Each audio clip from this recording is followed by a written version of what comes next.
warahmatullahi wabarakatuh. Waalaikumsalam warahmatullahi wabarakatuh. Terima kasih kepada seluruh Dewan Guru SD Negeri Rawang 1 yang telah menyempatkan waktunya untuk hadir di seminar calon guru gerak, yaitu mengenai disiplin positif. Sebelumnya saya di sini bukan untuk menggurui ya ibu-ibu ya, kita sama-sama berbagi ilmu. Ini kebetulan saja saya yang mengikuti program ini, maka saya ada sedikitnya sharing ilmu, dan ini sebenarnya ilmu yang di guru penggerak ini yang kita sering lakukan tapi kita tidak tahu teorinya, hanya seperti itu saja. Dan kita kan sebagai guru, apalagi ibu yang sudah berpengalaman melebihi saya, itu saya suka mengamati ya memang guru-guru itu pada hakikatnya posisinya seperti itu, tanggung jawabnya seperti itu. Gitu. Baik, di sini saya akan menjelaskan mengenai disiplin positif. Nah, disiplin positif ini tercipta karena adanya budaya positif. Apakah makna budaya positif dan apa contoh penerapan positif yang telah kita terapkan? Sepertinya kalau saya berbicara budaya positif, sebenarnya walaupun asing, kalau kita melihat contohnya di sini pasti sudah melakukan semuanya. Kayak menyambut anak, berdoa sebelum pembelajaran, memberikan penguatan, dan itu merupakan kewajiban kita dan tanggung jawab kita sehari-hari. Nah, di sini makna budaya positif di sekolah yaitu nilai-nilai dan kebiasaan-kebiasaan di sekolah yang berpihak pada peserta didik agar mereka dapat berkembang menjadi pribadi yang kritis, penuh hormat dan bertanggung jawab. Jadi, ketika kita di sini kan di SD Rawang 1 itu ada yang namanya piket umum. Selain piket kelas dan piket umum, nah di sini kan kebiasaan di sini bukan semata-mata untuk sekolah ini biar bersih, tidak. Tapi memang pembentukan karakter anak, bagaimana anak itu bisa membiasakan disiplin positif. Walaupun kita sama-sama tahu kita di sini masih sama-sama belajar, sama-sama masih belajar habituasi yang mungkin harus kita sama-sama terapkan. Dan kayak di sekolah nggak mungkin ibu-ibu semua di kelas membiarkan anaknya ribut. Pasti sebelum kita melakukan pembelajaran juga kita kan melakukan kebiasaan-kebiasaan baik seperti memberikan salam, kemudian berdoa sebelum memulai pembelajaran dan mengakhiri pembelajaran, dan hal-hal yang lainnya. Gitu. Nah, di sini ada yang namanya perubahan paradigma. Untuk menciptakan budaya positif, kita harus mengubah paradigma itu sendiri. Jadi jangan sampai siswa melakukan apa yang kita bukan kita suruh ya, apa yang kita terapkan atau apa yang kita omongkan itu cuma untuk biar bu guru mendapatkan nilai atau biar bu gurunya seneng. Tapi kita harus merubah paradigma. Jadi untuk membangun budaya positif, sekolah perlu menyediakan lingkungan yang positif, aman, nyaman agar murid-murid mampu berpikir, bertindak, mencipta dengan merdeka, mandiri dan bertanggung jawab. Kurang R yang bawah tuh bahaya. Tadi ya disiplin dikaitkan dengan kontrol, dalam hal ini kontrol guru dalam menghadapi murid. Maaf ya Bu, tipe sedikit. Maaf ya gitu ya. Ya, baiknya juga ibu-ibu ya. Ya, santai saja Bu di sini karena kita memang hanya sharing ilmu saja. Ya. Pak Guru maaf ya. Ya Pak Guru, maaf Pak Guru. Maaf Pak Guru kesini. Ya, saya telah takutnya menyinggung. Nah, perubahan paradigma ini berdasarkan teori stimulus respon, yaitu teori kontrol. Jadi, ketika anak murid ini dikasih dikasih sebuah stimulus, maka mereka akan merespon dan kita sebagai guru itu mengontrol. Jadi contohnya begini, kita mencoba mengubah orang agar berpandangan sama dengan kita. Kita kan sama-sama nih kayak saya ini mencoba habituasi untuk yuk ibu-ibu kita sama-sama, misalnya kalau sekarang kan kurikulum merdeka dari sebelumnya 2013 itu kan banyak perubahan, walaupun pada hakikatnya masih sama saja. Tapi tetap untuk beradaptasi dengan kurikulum Merdeka itu kita harus memiliki pandangan yang sama bahwa kurikulum Merdeka ini seperti ini loh. Dan itu mungkin ada walaupun kurikulum itu mungkin ada kekurangan dan kelebihan, kalau kita lihat karena kurikulum harus sesuai dengan perkembangan zaman, maka kenapa pemerintah membuat sebuah kurikulum yang harus sesuai dengan perkembangan zaman. Nah, teori kontrolnya kita berusaha memahami pandangan orang lain tentang dunia ini.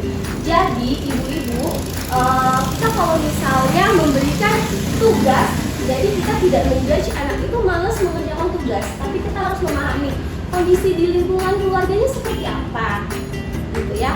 Kondisi kitanya nih sendiri sebagai guru, apakah kita sudah membuat nyaman peserta didik? Kemudian perilaku guru dilihat sebagai suatu kesalahan. Jadi di sini kita tidak boleh melihat perilaku guru itu kesalahan, tapi semua perilaku itu memiliki tujuan. Tidak akan adanya murid yang bolos sekolah kalau misalnya itu bukan kesalahan dia bolos. Jadi itu kontrol bahwa murid ini jangan sampai yang lain mengikuti untuk bolos sekolah juga. Bagaimana itu menjadikan tujuan bolos sekolah ini tujuannya untuk mengubah loh anak ini mungkin rajin yang tertunda, gitu ya.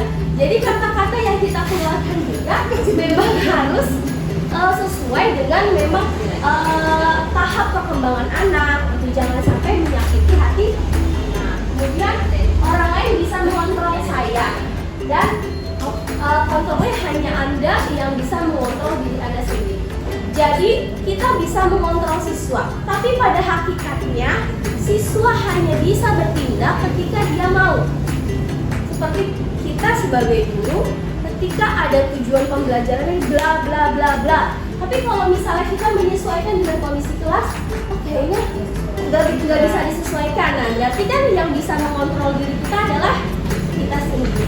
Walaupun pada hakikatnya kita sebagai guru bisa masuk ke siswa untuk bisa membentuk karakter siswa. Kemudian pemaksaan ada pada saat bujukan gagal. Jadi walaupun pemaksaan itu kata-kata yang tidak baik, maksud di sini pemaksaan di sini bahwa ketika kita sudah membujuk anak itu, tapi sekali, dua kali, ketiga kali itu beliau gagal, anak itu gagal melakukannya, nah kita bisa membuat peraturan. Nah kalau di sini peraturannya berdasarkan keyakinan kelas. Jadi bahasa di sini perbedaan peraturan dan keyakinan kelas itu kalau peraturan guru yang membuat, kalau keyakinan guru dan siswa yang membuat. Keyakinan kelas. Ya. Nah itu istilah baru. Kemudian model berpikir menang ya, berpikir tidak. Jadi teori kompetisi di sini memang baik. Akan tetapi ketika pembelajaran dinilai bahwa anak itu selalu menang, tapi menang dalam range yang berbeda. Gitu. Kita tidak bisa menyamakan satu kelas, apalagi jumlahnya 30 siswa harus sama semua. Maka di sini ada lagi kita membuat keyakinan kelas dan nanti masuk ke diferensiasi. Bagaimana kita mengelola kelas dengan siswa yang majemuk, ya, nggak akan ada yang sama semua, nggak ada yang pintar semua, nggak ada yang bodoh semua, nggak ada yang pendiam semua, nggak ada yang ribut semua. Nah, model berpikir menang-menang itu maksudnya begini, kita akan memberikan sesuai kebutuhan peserta didik. Makanya kurikulum Merdeka ini ada masuk satu siswa satu kurikulum. Maksudnya bukan satu kurikulum kita membuat kurikulumnya, tapi memang kebutuhannya tuh sudah di. Kalau misalnya anak memang senangnya kinestetik, nah ketika IPA pun dia bukan teori, bukan disuruh ngapalin apa-apa, bukan, tapi disuruh praktek. Misalnya, oh peredaran darah ini, misalnya pacu jantung ini berfungsinya untuk apa? Nah praktekkan, misalnya dia bisa menghitung jantung, itu sudah baik.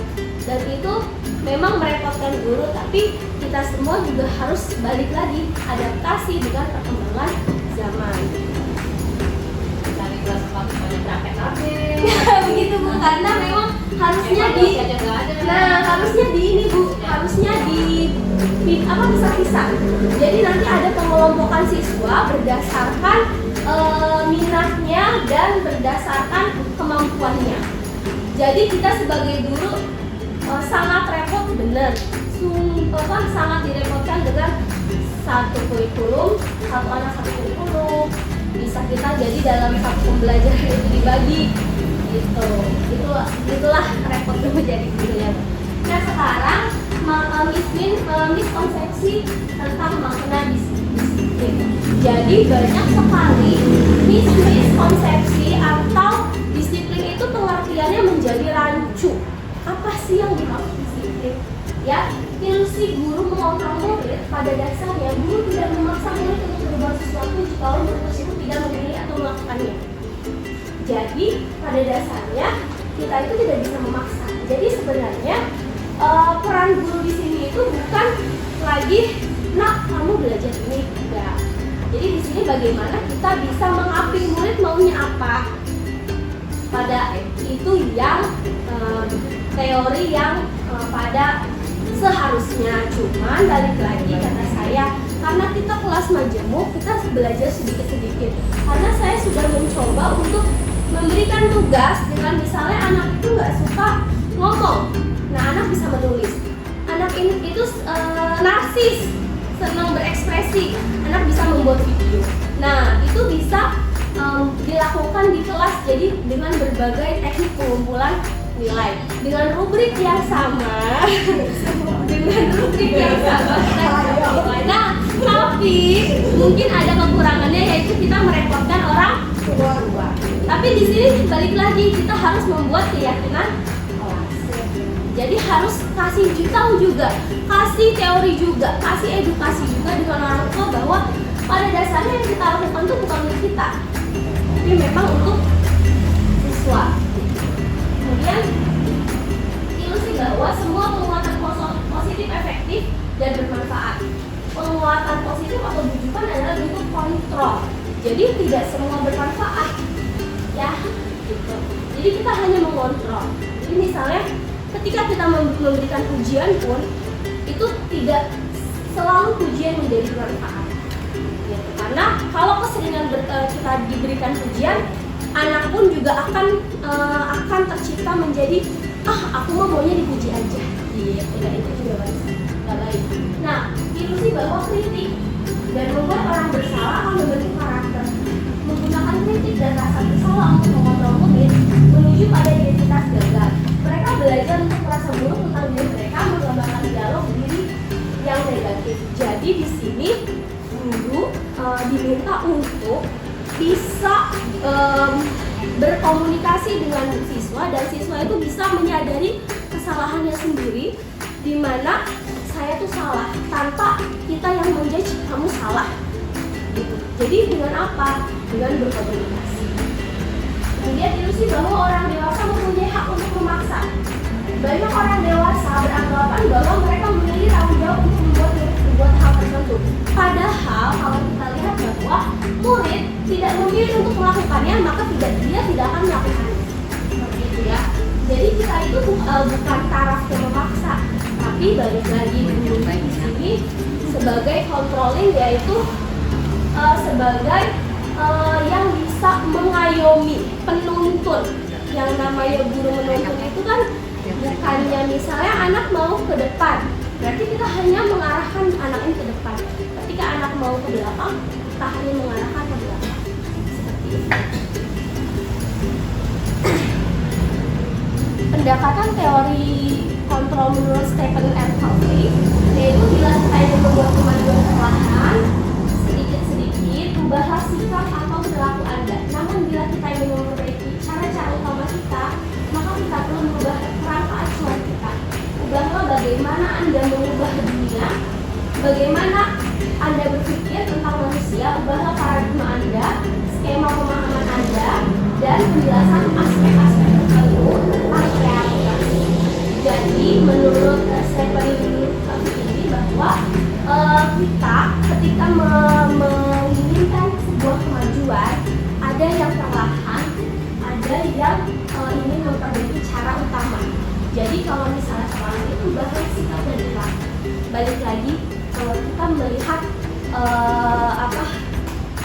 teori atau filosofi Ki Hajar Dewantara, bahwa ada 3 filosofi, yaitu Ignatius Loyola, Immanuel Kant. Nah, bagaimana kita bisa mengcover 3 filosofi itu dalam pembelajaran? Seperti itu. Nah, makna kata disiplin dalam budaya kita, disiplin memaknai menjadi sesuatu yang dilakukan seseorang pada orang lain untuk mendapatkan kepatuhan.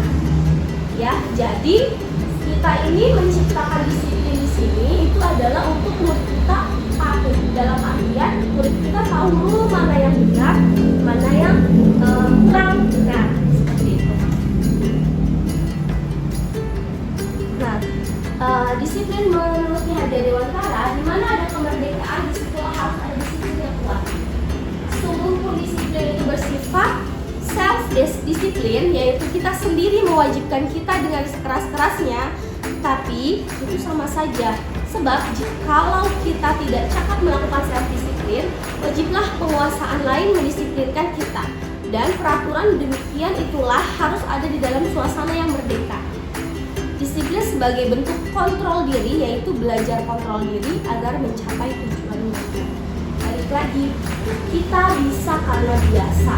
Nah, di sini menurut Hajar Dewantara bahwa walaupun kita mempunyai self disiplin, tapi kita harus sebagai guru mengharuskan anak-anak untuk membudayakan atau membiasakan. Karena yang sesuatu yang biasa itu sudah naluriah, sudah otomatis saja. Kayak guru, kalau misalnya sudah memang tanggung jawabnya kita mengajar dari Senin sampai hari Sabtu, ya kita sudah bangun tidur aja udah kayak ya udah otomatis kita mengajar. Terkadang hari Minggu pun ya pengen berangkat gitu.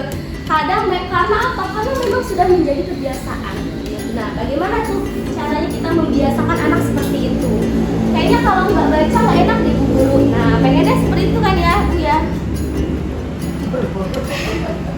Ya, boro-boro. Berarti ini PR untuk kita semua sebagai pendidik.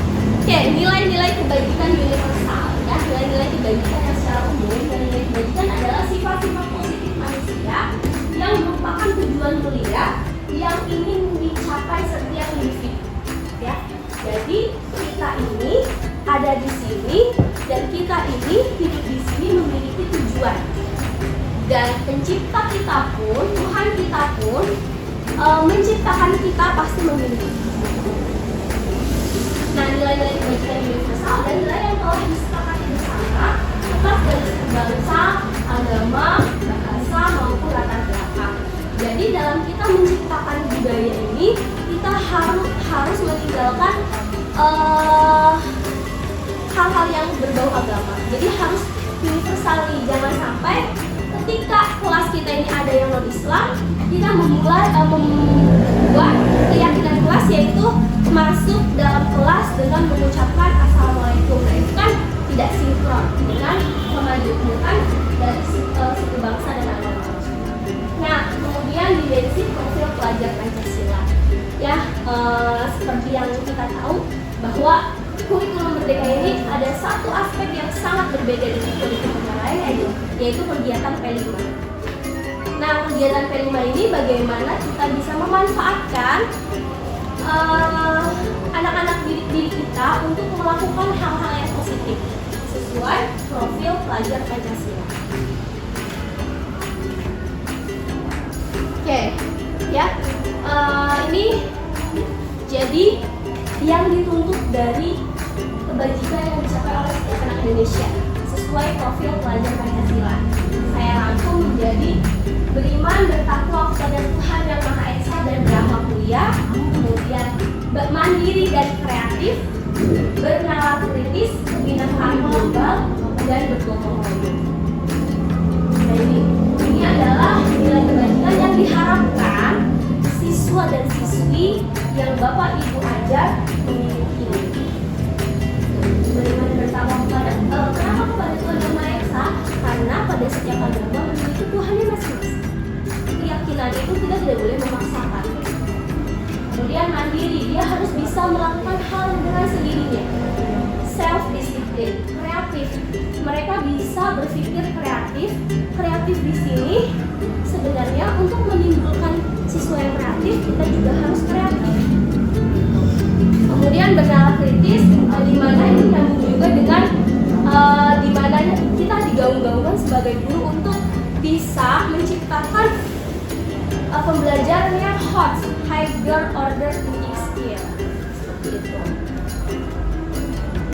Selanjutnya 9 pilar karakter, yaitu cinta Tuhan dan segala ciptaannya.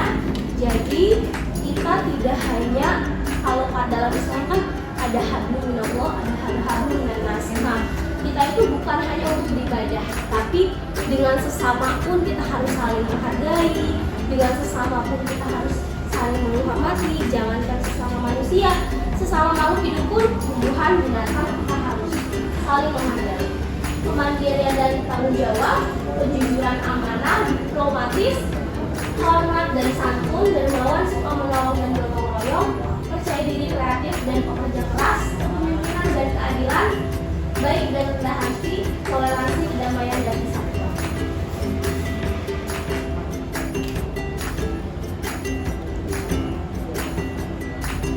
Nah, petunjuk seumur hidup dan keterampilan hidup, ya. Jadi keterampilan hidup itu bagai apa skill atau apa yang harus kita bisa lakukan, apa yang harus murid bisa lakukan, yaitu dapat dipercaya, lurus hati, mendengar yang aktif, tidak merendahkan orang lain, memberikan yang terbaik darinya. Dan ujung-ujungnya kita harus memiliki penalaran, di mana ini PR yang sangat susah kalau menurut saya. Bagaimana anak bisa menalar apa yang kita ucapkan. Terkadang anak itu suka salah respon, misalnya dengan tugas. Nah, kerjanya begini ya, ketika mengumpulkan, lah kok gitu ya, nalar sangat penting. Kemudian bekerja keras, di mana anak tidak merasa pesimis. Ya udahlah bu, saya udah nggak bisa. Nah, gitu. Kemudian keberanian, anak itu berani dalam mengungkapkan pendapat, dalam mengungkapkan ide, kemudian dalam berani di sini juga dalam berani mengakui kesalahan. Kemudian keingintahuan, anak ini harus bisa menimbulkan rasa ingin tahu yang besar. Kemudian anak ini harus berusaha, kelulusan atau fleksibilitas. Jadi kita harus luas karena hidup ini dinamis, tidak statis. Seperti yang guru-guru di sini sudah diwajibkan untuk melek teknologi. Kita tidak anti teknologi, tapi kita sedikit-sedikitnya belajar sedikit. Kemudian berorganisasi dan kesabaran. Kesabaran. Tipu bu. Kesabaran. Selanjutnya teori motivasi, hukuman dan penghargaan, restitusi. Nah ini yang baru saya pun pelajari, gitu ya. Jadi apa sih bedanya? Apa sih motivasi? Apa sih hukuman dan penghargaan itu? Apa sih restitusi itu? Nah di sini motivasi itu, jadi motivasi itu adalah motivasi menurut perilaku manusia, menurut Diana dosen, yaitu untuk menghindari ketidaknyamanan atau hukuman. Jadi biasanya anak itu mau belajar ya tadi itu karena tidak mau dihukum guru, karena tidak mau guru itu tidak memberikan nilai. Nah ada juga untuk mendapatkan imbalan atau penghargaan dari orang lain. Jadi begini Bapak Ibu, kita masuk sekolah harus absen pagi karena kita takut TPP-nya dipotong.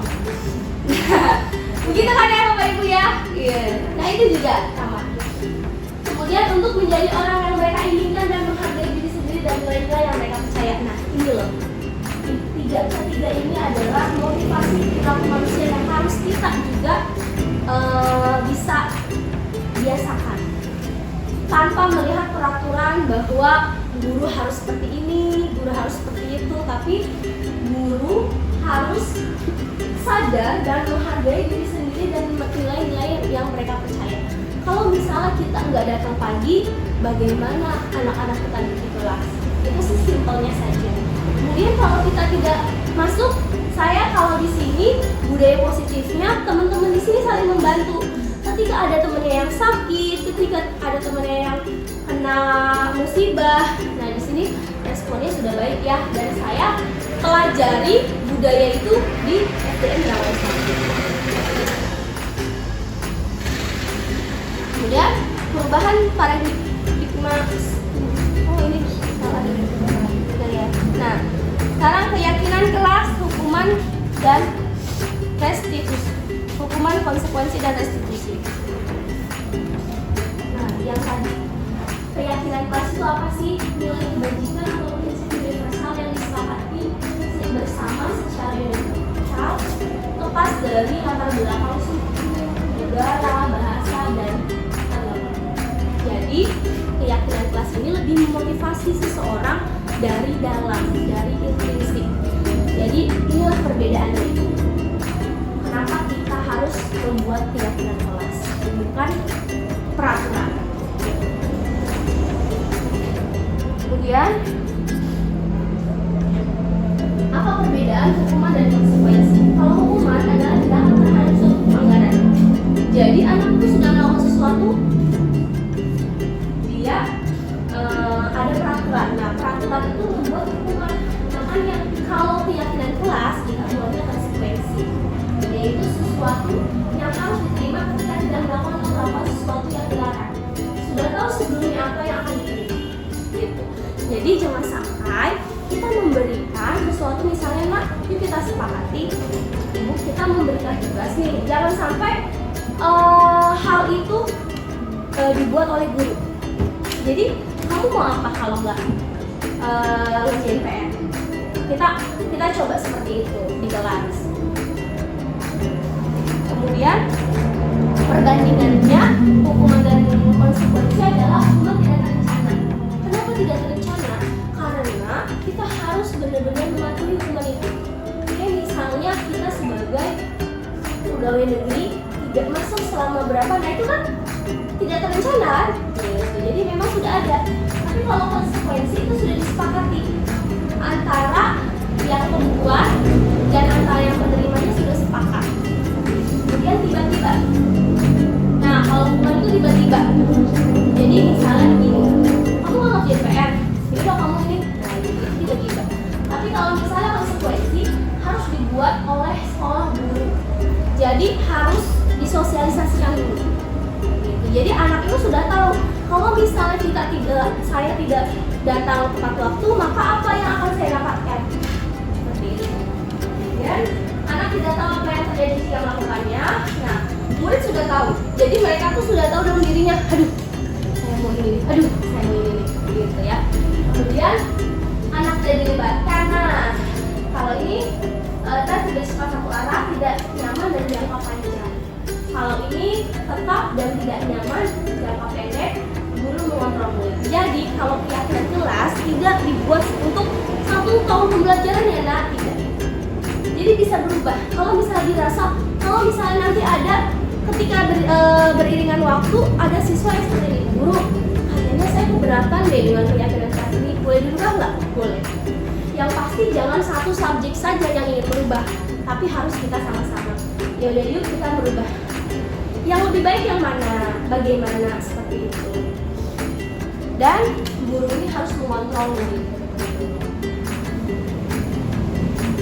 Mengapa tidak peraturan saja? Mengapa harus keyakinan? Karena mengapa kita memiliki peraturan harus menggunakan helm bila mengendarai kendaraan roda 2? Mengapa kita memiliki peraturan 3M? Terus mengapa kita memiliki peraturan harus datang tepat waktu pada saat unit pelatihan? Kalau misalnya keyakinan itu untuk mendukung motivasi. Jadi kembali lagi ke nilai-nilai yang lebih menggerakkan seseorang dibandingkan mengikuti serangkaian peraturan.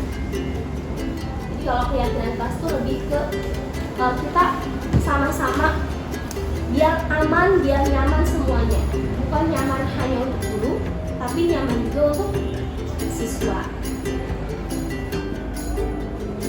Kemudian, nah ini dihukum dengan penghargaan. Ya, penghargaan maupun hukuman adalah cara-cara mengontrol perilaku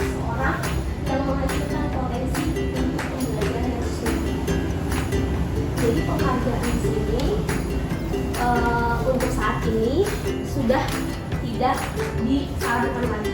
Karena apa? Karena penghargaan itu bisa menjadi penghancur potensi. Tapi di sini sekarang kan sudah tidak ada peringkat ya. Inilah kenapa kita tidak boleh ada lagi peringkat, karena penghargaan ini setelah dilihat, setelah kita pelajari bahwa penghargaan ini ternyata memiliki dampak yang negatif juga. Iya, mamanya. Betul. Jadi bukannya anaknya saja ya Bu ya, orang tuanya pun mendapat efek dari penghargaan.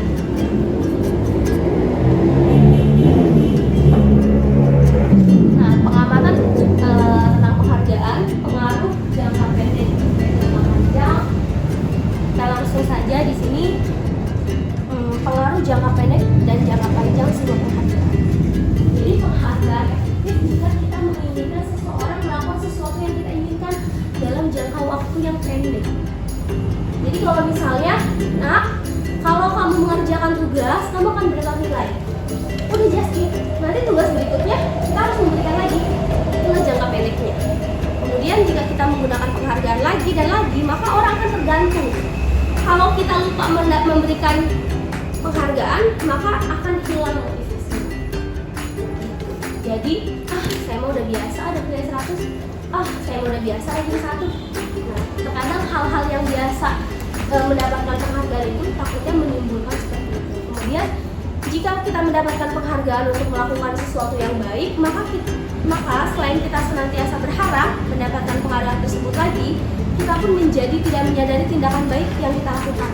Jadi anak-anak itu tidak fokus dengan nilai, misalnya nilai yang kita ciptakan untuk melakukan piket, itu kan kenyamanan kelas kita. Tapi karena yang melakukan piket itu misalnya ada rewardnya, jadi dia lupa untuk esensi melakukan piket itu apa.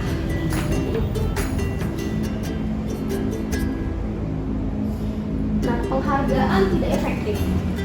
Hanya jika Anda melakukan hal ini, maka Anda akan mendapatkan penghargaan yang diinginkan. Jika berharap mendapatkan penghargaan, tapi gagal, maka saya kecewa dan berkecil hati. Lain waktu tidak akan berusaha keras. Jadi kalau misalnya, ya udah deh, nanti juga nggak ini gitu. Jadi terus kecewa berlebih kepada peserta didik ini. Saya aja jujur punya pengalaman yang diingat itu pasti pengalaman yang baik dan pengalaman yang buruk. Tapi biasanya ketika kita melihat seseorang, kalau orang itu melakukan kesalahan, pasti yang diingat adalah kesalahannya. Karena memang nilai sedikit rusak susu berasa. Nah itulah. Jadi kenapa kita tidak boleh membuat kecewa siswa? Karena khawatirnya yang mereka ingat itu rasa kecewanya, bukan motivasinya. Penghargaan akan membuat ketagihan. Jika berhenti memberi penghargaan, maka akan tidak melakukannya. Jadi kalau di kelas gini, kalau misalnya yang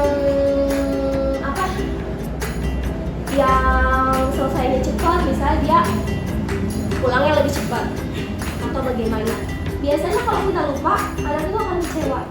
Kok nggak gini lagi ya?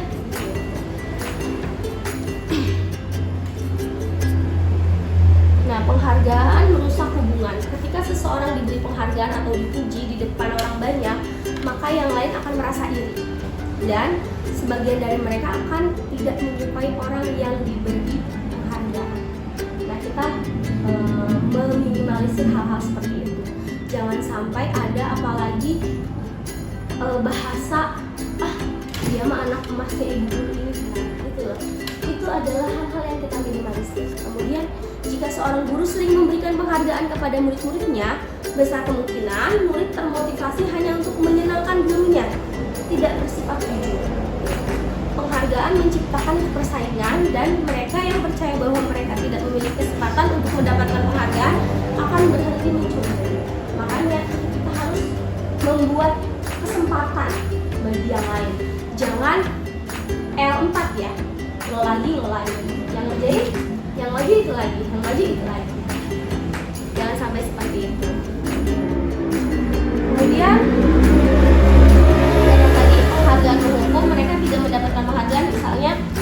dalam sistem ranking, mereka tidak berkawan ranking, dia merasa paling dihukum. Mereka memberikan penghargaan dan hukuman adalah hal yang sama, karena keduanya mencoba mengendalikan perilaku seseorang. Pada dasarnya orang tidak suka dikendalikan dalam jangka waktu yang lama. Penghargaan akan terlihat sebagai hukuman jika suatu penghargaan diharapkan namun Anda tidak mendapatkannya, Anda akan merasa dihukum.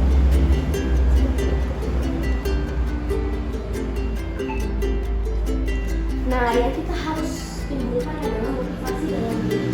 Saat seseorang anak belajar untuk pertama kali mendapatkan guru dan kata-kata serta menyadari bahwa dia dapat membaca, timbul pijar katanya dari sebuah seniman itu. Anak tersebut mengira bahwa dia telah mempelajari dan menguasai suatu keterampilan baru. Kesadaran akan kemampuannya bahwa dia sudah bisa membaca sebelumnya sudah membahas suatu penghargaan. Jadi penghargaan itu bukan kita berikan, tapi penghargaan itu adalah yang anak itu sadari secara tidak sadar. Kemudian jika kita memberikan penghargaan kepada seseorang anak pada saat dia sedang merasa bangga dengan pencapaiannya sendiri, maka kita akan mengambil kegembiraan yang saat itu sedang dirasakan secara alami.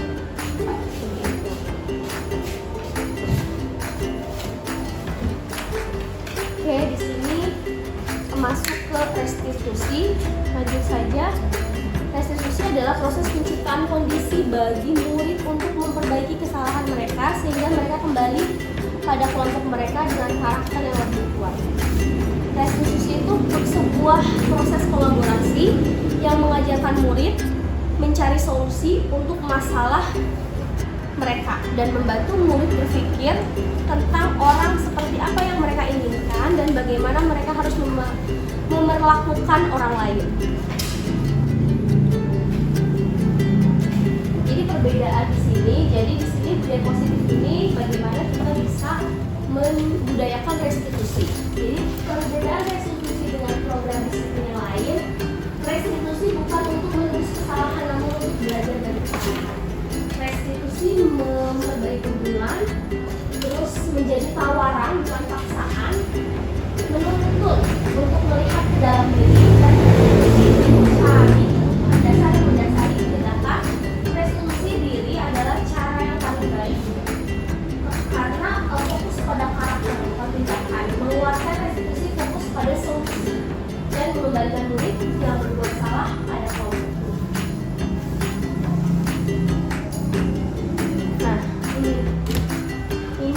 Adalah kegiatan yang harus kita tanamkan, yaitu menstabilkan identitas, validasi tindakan yang salah, dan menanyakan keyakinan. Nah, 5 kebutuhan dasar manusia itu betah hidup, kasih sayang dan rasa diterima, keleluasaan, kebebasan, dan kesenangan. 5 posisi kontrol diharapkan kita sebagai guru dapat memahami 5 posisi kontrol dan kita harus bisa mencari 5 posisi mana yang harus kita budayakan di kelas. Apakah penghukum, apakah pembuat merasa bersalah, apakah imam, apakah pemantau atau manajer. Nah, penghukum. Jadi kontrol penghukum itu mengontrol melalui persuasi. Kemudian hal negatif juga suatu saat tidak sesuai dengan harapan akan kecewa. Contoh kalimatnya, ayo bantulah ibu bapak ya. Ayo ingat tidak bantuan bapak sama ibu. Ya sudah, tidak apa-apa, nanti ibu bantu bereskan. Itu posisi orang itu. Kemudian membuat merasa bersalah, guru akan bersuara lebih lembut, menggunakan keheningan yang membuat orang lain merasa tidak nyaman, bersalah atau ragu. Jadi bedanya kalau yang tadi penghukum ini biasanya dilakukan di khalayak ramai atau di kelas. Kalau yang membuat merasa bersalah, kita mengajak anak yuk ke tempat yang mana yang sunyi. Kita ngobrol secara dua mata. Kemudian biasanya kalimatnya begini, Bapak sangat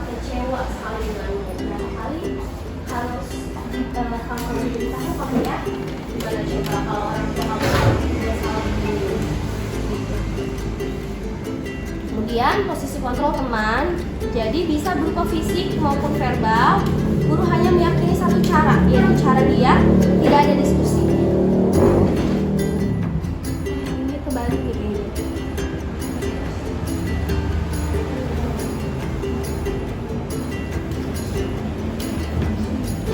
Kemudian posisi memantau, mengawasi, bertanggung jawab berdasarkan pada peraturan dan konsekuensi, menggunakan sanksi atau konsekuensi, memisahkan hubungan pribadi dengan murid, mengandalkan perhitungan catatan daftar cek.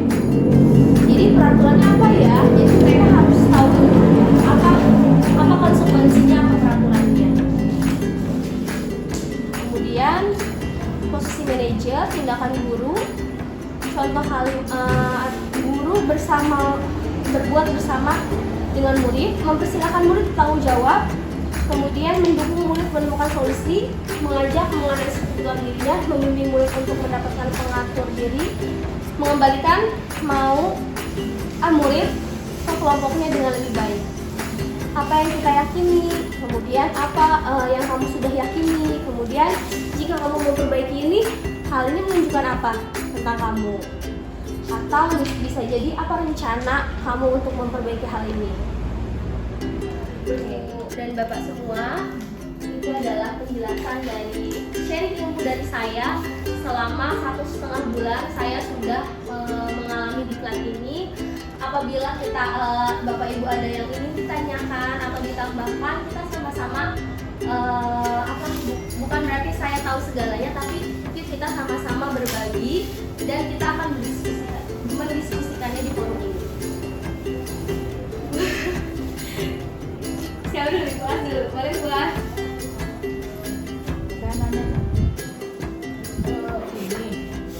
Ini kan pemberian, kalau dulu bahasanya kalau untuk saat ini katanya konsekuensi. Konsekuensi itu sebaiknya dibuat oleh guru dan siswa. Kalau hanya guru dan siswa saja, apakah juga nanti nggak akan ada masalah dengan orang tua? Bagaimana kalau misalnya konsekuensi itu disepakati mungkin bukan hanya oleh guru dan siswa saja, tapi juga oleh orang tua siswa.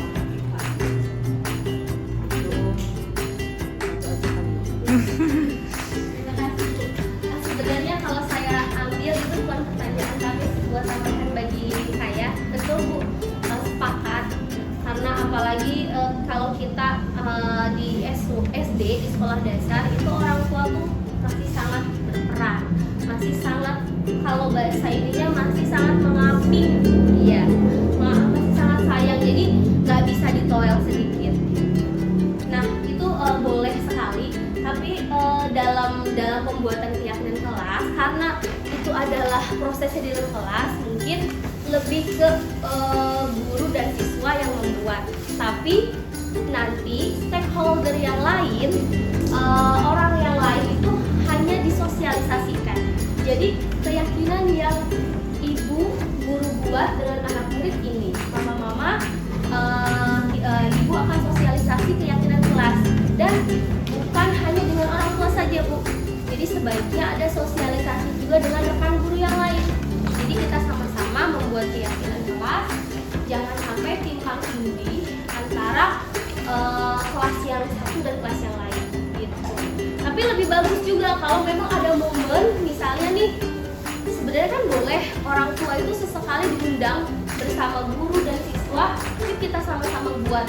Cuman kalau memang aduh kayaknya repot deh, nggak apa-apa, kita bikin dulu, nanti kita sosialisasikan dan kita melihat pandangan orang tua. Boleh di lain dengan siswa dan guru, boleh bersama-sama bertiga. Jadi 3 komponen itu sama nih, ada gurunya, ada siswanya, ada orang tuanya, seperti itu.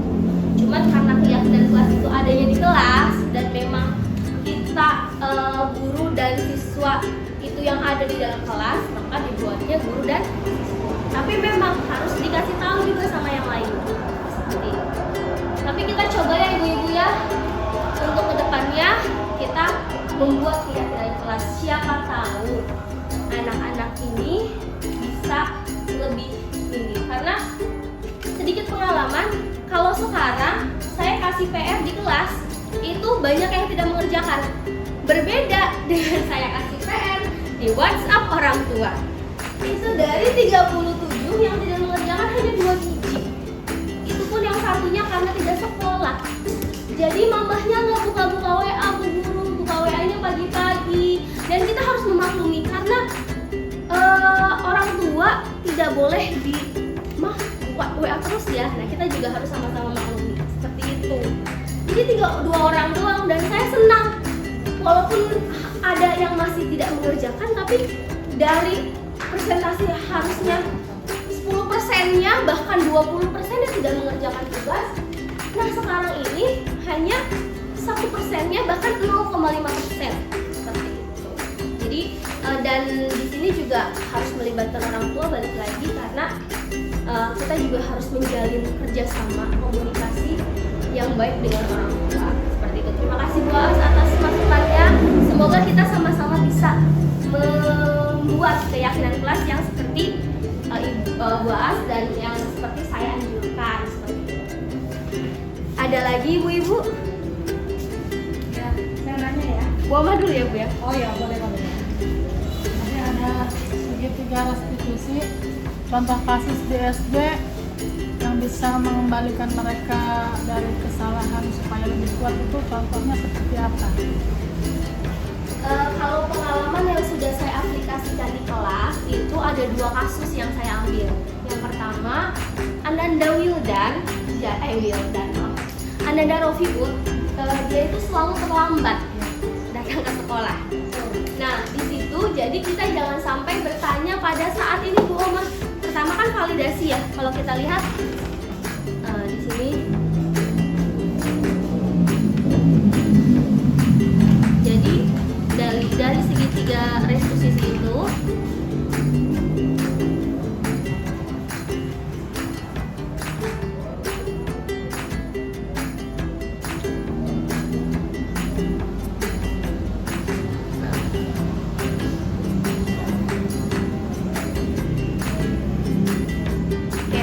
menstabilkan ya. Jadi kita harus bertanya dulu kenapa sih kok datangnya terlambat. Dan sekali lagi Ibu Bapak, jadi dalam segitiga restitusi anak itu ketika dia hanya terlambat sekali jangan dulu kita tanya kenapa, karena bisa membuat efek kecewa. Kok baru sekali? Kita harus melihat dulu. Makanya kan di situ kan kita punya jurnal harian ya Bu ya. Nah di jurnal harian dan di bimbingan itu, kalau saya membimbing itu jangan pas anak ini melakukan sekali langsung, karena memang terkadang yang sekali itu memang mungkin emang benar-benar tidak sengaja. Cuman kita harus tahu poinnya. Misalnya di jurnal harian itu 1 Rofiud terlambat. Nanti kita lihat di dalam 2 minggu, dalam 1 bulan atau 3 minggu ini siapa yang sering. Nah itulah yang kita harus beri segitiga restitusi, karena takutnya sudah menjadi kebiasaan. Jadi menstabilkan identitas, kenapa sih kamu sering terlambat? Kalau kemarin bilangnya gini, mamahnya nggak bangunin Bu, sayanya tidurnya jam 10 Bu. Kan itu kan jawaban anak ya. Kemudian validasi tindakan yang salah. Nah kita tanya balik, kalau misalnya terlambat sekolah, menurut Rofiud baik atau tidak ya? Ada nggak ya efeknya? Jadi divalidasi dulu. Ada Bu, teman-teman udah baca doa, saya belum. Ada Bu, teman-teman udah tahu tugasnya, saya belum. Karena kan kita udah, terus saya juga takut Bu masuk kelasnya seperti itu. Nah kemudian, ini segitiga restitusi ini bisa dilakukan ketika kita sudah membuat keyakinan kelas. Coba keyakinan apa sih yang kamu, kalau misalnya terlambat kan ada segala sesuatu itu kan ada konsekuensi. Nah balik lagi, Rofiud pengennya apa gitu. Kalau yang kasus kedua saya ngambilnya anak-anak yang pintar di kelas saya, karena sudah puber dia terlalu baik. Jadi karena suka sama teman lawan jenisnya, membagikan jawaban terus. Nah gitu. Jadi ternyata budaya bucin itu bukan di kalangan remaja saja Bu Oma. Anak kelas 6 sekarang saya sudah banyak yang bucin gitu. Iya Iya. Dan itu saya bukan mendapatkan laporan 1-2 saja, tapi kadang kan kita kalau lagi keluar atau kadang kalau lagi sibuk di depan di Zoom atau enggak pokoknya lagi ngenilai, kadang kan mereka itu kalau 10 menit aja kita nggak perhatiin udah mulai kan, nengok sebentar, itu pasti kita tahu deh kondisi kelas yang sesungguhnya itu yang lagi di set, enggak aku nanya doang, nah gitu. Nah itu balik lagi, tapi jangan memanggil ketika kejadiannya, begitu kalau segitiga restitusi. Jadi ini kita catat lagi, nanti baru panggil lagi. Itu aja hal-hal yang kayak gitu aja Bu, atau tidak mengerjakan PR. Saya kemarin Zahra itu tidak mengerjakan PR, bilangnya sudah mengerjakan Bu. Tapi ketinggalan. Sampai kayak gitu ya. Jadi masalah kelas 1 sampai kelas 6 sama. Jadi Bu guru sudah mengerjakan tuh nggak sampai saat begini. Coba kalau mau kayak gitu berarti kalian kalau ngerjain tugas di video ya. Jadi walaupun ketinggalan kan ada bukti kan? Kan Bu guru nggak tahu. Bu guru kan nggak di rumah kamu. Terus Bu guru harus telepon orang tuanya. Nah tapi kalau memang bisa Ibu telepon orang tua kamu ya kalau memang kamu mengerjakan. Nah gitu. Kalau ini, kalau misalnya yang Ibu mama sayanya juga kerja, ada tuh alasan yang kedua. Iya, nah begitu. Itulah segitiga restitusi Bu Oma. Mungkin ada yang lain nggak Bapak Ibu misalnya? Oh ternyata segitiga restitusi itu kayak gitu. Karena pas saya belajar, saya langsung mikir, kita juga kayak gitu kok. Nggak mungkin kan kayak, kamu nggak ngerjain PR bini kan nggak mungkin kayak gitu kan. Kita juga manggil dulu. Nah itu ini mah hanya teorinya saja. Boleh Bapak Ibu ada yang mau berbagi pengalaman pernah melakukan apa nih yang kayaknya sama kok kayak segitiga restitusi? Boleh Bu Fedi? Enggak? Gimana Bu Oma? Setelah kita tidak menegur hal sekali, berikutnya ada tindakan seperti tadi, misal, bukti dengan tindakan tersebut mereka kembali dengan keyakinan di kelompoknya atau di kelasnya. Contoh realnya seperti apa? Mereka bisa kembali di kelompoknya dengan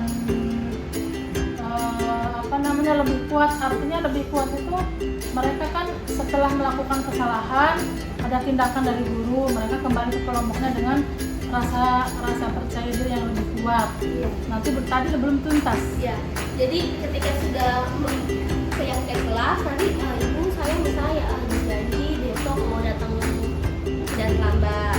Nah kita tidak apa-apa, bisa kita lihat rekapitulasinya. Nanti ada tindakan menanyakan keyakinan yang berikutnya. Jadi ada progres. Kalau kita lihat dalam beberapa hari dia sudah berubah, kita tanya lagi, kita panggil lagi, kita ngobrol lagi yuk. Misalnya kalau misalnya masih ada terlambat sesekali, biasanya kalau anak itu sudah meyakini, biasanya sebelum ditegur sudah ke depan nih, guru saya terlambat, atau enggak sebelum masuk nih nggak berani masuk, nanti pasti bilang kan guru saya terlambat, padahal kan saya udah janji misalnya gitu. Nah kalau misalnya dia udah merasa seperti itu, merasa bersalah, berarti itu sebenarnya kita sudah berhasil. Cuman kalau misalnya masih nyelondong boy masuk biasa aja, nah itu berarti kita harus memberikan treatment yang selanjutnya gitu, kita panggil lagi. Nah bisa dengan yang kalau tahapan kedua itu kita panggil orang tuanya. Jadi kita harus bekerja sama dengan orang tuanya. Jadi jangan langsung kita panggil orang tuanya dulu, nanti tahapan kedua kita baru bekerja sama dengan orang tuanya. Dan kita juga harus mengontrol juga Bu, karena kalau misalnya udah, biasanya kan anak kalau udah sekali dikasih tahu lupa lagi. Jadi kita bisa atau enggak di kelas kita gini, anak-anak masih ingat keyakinan kelas. Nah itu juga secara tidak langsung mereka yang sudah melanggar keyakinan itu akan ingat kembali, oh iya ya keyakinan kelas ini begini. Kalau saya waktu itu, dan alhamdulillah sih ternyata kalau terlambat rada susah. Sampai sekarang tuh pun Rofiul, iya dalam seminggu tuh, mending waktu minggu kemarin nggak terlalu lama, minggu ini tuh kalau kemarin memang karena hujan banyak yang terlambat. Cuma Rofiut hujan tidak ada badai pun tetap terlambat. Alasannya tidak dimunin sama orang. Iya Namanya gitu. pasar. Dan saya udah ngobrol sama kayak yang kesini tuh banyaknya ayahnya, seringnya ayahnya kan. Iya. Dan ayahnya pun diobrolin tuh anaknya susah bu, gitu. Jadi saling menyalahkan, tapi saya belum komunikasi dengan ibunya karena alasannya ibunya ketika dipanggil yang datang jadi tidak sinkron. Tapi mudah-mudahan nanti saya coba lagi bu, bagaimana nih kalau emang apakah harus kita visit home? Bisa juga home visit, kita ngobrol langsung ke orang tuanya, kita ngobrol di rumahnya, itu lebih baik gitu. Oh ibunya jualan ya? Kita kira-kira jualan. Kerja di hotel Flamengo. Iya, bagaimana Bu Oma? Iya, terima kasih. Ada lagi Bu? Kasih dulu. Ya. Saya ada sekolah ini kita memberikan pendidikan siswa belajar apapun itu, apakah itu katanya baik atau tidak, bagaimana caranya memberikan ujian yang baik untuk siswa tersebut katanya tidak memulihkannya. Entah ininya apa langkah selanjutnya bagaimana caranya untuk kita memberikan reward di kelas, bagaimana cara pembelajaran yang menyenangkan. Sedangkan sekarang kurikulum merdeka juga dituntut belajar apa ya, bagaimana caranya untuk memberikan reward untuk pembelajaran siswanya. Untuk reward ya Bu ya, penghargaan di sini. Kenapa balik lagi? Bagaimana untuk bukan mengganti ya? Iya mengganti lah, lebih ke mengganti reward itu sih dalam tahap pembelajaran. Jadi begini Bu, kalau misalnya itu kita harus aktivitas yang menyenangkan. Jadi kita hanya memvalidasi gini. Jadi kalau misalnya anak itu bisa menjawab, kita balik lagi ke teman-temannya. Jawabannya benar apa salah? Terus ada tambahan nggak dari jawabannya? Setuju nggak dengan jawabannya? Jadi bagaimana merangkai kata, jangan sampai wah langsung membetulkan. Karena kita juga harus memvalidasi antara siswa yang mendapatkan itu dengan siswa yang lain. Jadi bukan kalau reward itu satu arah Bu, antara kita sama siswa. Tapi kalau validasi itu tidak. Jadi kita kayak memberikan penguatan saja. Nah, untuk pembelajaran menyenangkan juga sebenarnya lebih ke kita menggunakan berbagai media seperti itu. Boleh media interaktif, tapi kalau yang saya sarankan sih kayaknya kalau dulu kan IT masih jarang, masih lebih menyenangkan, video masih menyenangkan. Ternyata itu menyenangkan saja, tapi tidak ada apa ya nilainya. Nah, lebih menarik itu ketika anak mempraktikkan langsung. Gitu. Jadi mungkin kayak dalam satu sub pembelajaran atau dalam satu materi itu jangan sampai kita melakukan itu saja Bu. Untuk materi ini misalnya kita pakainya video, nanti materi berikutnya video. Nah, itu menjemukan. Nah, bisa permainan. Kayak saya waktu itu pernah pakai mystery box untuk belajar ini Bu, ASEAN, kondisi negara ASEAN. Jadi apa ininya, ya lagunya, kemudian ibu kotanya. Nanti pas pembelajaran yang lain di materi yang lain, apalagi ya yang perlu kita lakukan. Jadi anak itu mendapatkannya, jadi penghargaannya itu kayak wah saya bisa kerjain ini loh. Jadi bukan kita ucapkan kamu betul nggak mengerjakan ini, enggak. Jadi sudah tersirat aja ketika guru betul kan begini, iya betul. Nah itu berarti kan padahal kita cuma memvalidasikan bahwa jawaban yang dia lakukan, yang kerjakan, tugas yang dia kerjakan itu betul. Itu udah cukup sebagai penghargaan secara intrinsik. Jadi ada kepuasan gitu loh dari pribadinya. Sama kayak kita ketika misalnya jadi guru kita nanyain kan, misalnya kemarin kita belajar apa, anak bisa jawab apa yang kita tanya, itu kan penghargaan, betul nggak Bu buat kita? Padahal bukan ibu guru baik banget, enggak gitu, cuma anak kayak, Bu kemarin kita belajar ini. Nah gitu. Jadi gimana nih caranya kita mengubah kata-kata penghargaan, reward, coklat, permen itu dengan mereka iya begitu. Masuk saya juga saya memberikan sesuatu itu ya, ternyata mahasiswa itu rewardnya itu juga sih coklat, permen, Dan biasanya lagi ke kita tuh. itu efeknya itu ya. Nah itu Sebenarnya ya enggak ya, enggak bisa ya. iya, nah itu Kan, saya permen. iya, soalnya memang sekali aja anak itu mendapatkan penghargaan, nagih gitu. Kayak kita aja sih ya Bu ya, kalau misalnya ada sedikit penghargaan sedikit aja, kayaknya teman-teman nggak ini deh sama saya, padahal kan biasa aja sebenarnya.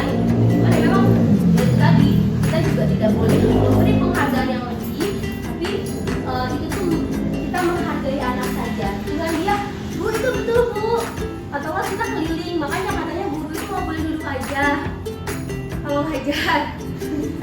Karena saya gini, nanti nak duduk di samping yang kosong tuh Bu, karena cuma untuk capek ya kita ya gitu. Tapi ya balik lagi ya, itulah konsekuensi kita sebagai seorang guru, seorang ibu.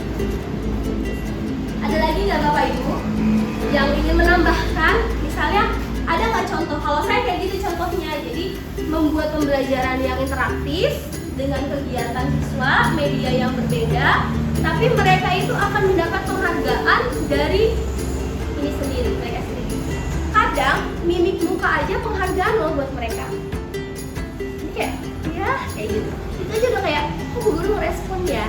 Jadi tapi jangan sampai kita kayak, wah ini kamu bagus sekali, ini tugas yang paling bagus. Nah itu yang kata-kata memuji itu yang kita harus hindari.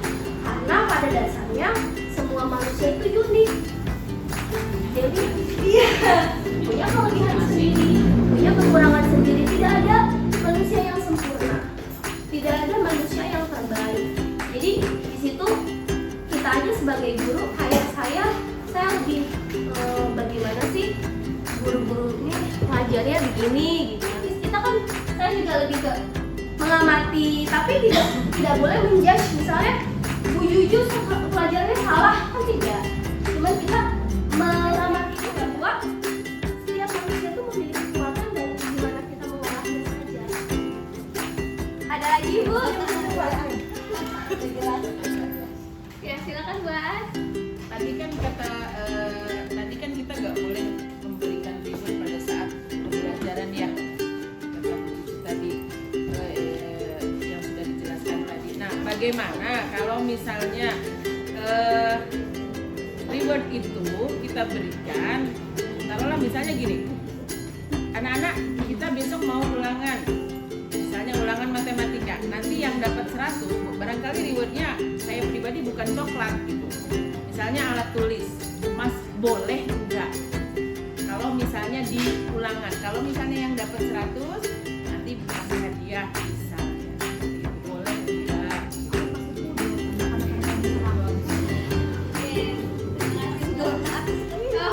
Berarti banyak kayak di sini ya.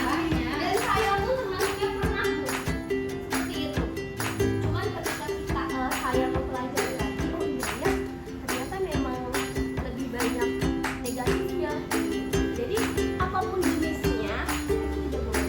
Jadi kalau kita memberikan, jadi konsepnya gini, kalau kita memberikan sesuatu itu bukan karena sesuatu. Bisa nggak Bu? Iya. Jadi kita ya begitu. Kita memberikan sesuatu itu bukan karena sesuatu. Jadi itu nanti masuknya ke kompetensi spiritual siswa, yaitu ikhlas. Masih aja. Nah,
berpikir lagi, kan bisa jadi begini, ketika misalnya kita merespon saya masih sakit, kita nggak bilang tuh, kan kita mikir ya mungkin aku ya. Nah gimana tuh, bisa nggak kita memberikan stimulus yang anak itu bisa mengkonsep pengetahuannya sendiri. Kayaknya itu kan Bu, kayak kita ngajarin nih, tapi saya juga susah tuh Bu, bola. Ini bentuknya mirip apa ya? Itu nggak nyambung ternyata, tapi kayaknya sih karena tidak terbiasa sih. Karena kita tidak terbiasa aja mungkin anak-anak diberikan seperti itu, makanya kita tuh memberikan stimulus yang yang diresponnya tuh anak tuh meresponnya harus apa sih? Jadi jangan sampai buat penghargaan di sini. Kalau bisa ya ibu-ibu ya untuk saya pribadi juga, kita sama-sama merealisir untuk tidak memberikan penghargaan. Karena belum tentu loh Bu, kalau kita tanya ini yang nggak dapetnya itu dari misalnya kita memberikan ke 5 orang, siswa kita 30 orang. Coba ibu tanya itu 30 orang. Nah itu sih. Jadi kita juga jangan memikirkan ke yang 5 orangnya saja. Karena kan kelas kita majemuk. Ya. Iya, sama-sama. Jadi di sini ibu semua karena di sini saya ikut pelatihan bergerak dalam artian di sini bukan untuk saya pribadi, tapi ini juga pembelajaran khususnya untuk saya pribadi. Banyak sekali hal-hal yang saya belum tahu gitu, dan masih jauh sekali. Saya juga ingin ibu sama-sama belajar, terus sama-sama memahami juga, karena pada dasarnya ini bukan mencetak, tapi ini hanya sebuah pendidikan. Jadi kalau ibu kayak ibu kuliah, itu kan untuk apa? Untuk mengupgrade pengetahuan saja. Sama kok Bu, guru penggerak ini hanya dibuat atau ini untuk guru-guru lebih mau belajar. Karena memang saya sendiri kalau kemarin pas lokakarya ditanya begini sama pengajar praktiknya sama panitianya, sudah pernah nangis belum di guru penggerak? Sudah. Kemarin pun saya sambil nangis Bu, nggak lapar, baru sempat makan ayam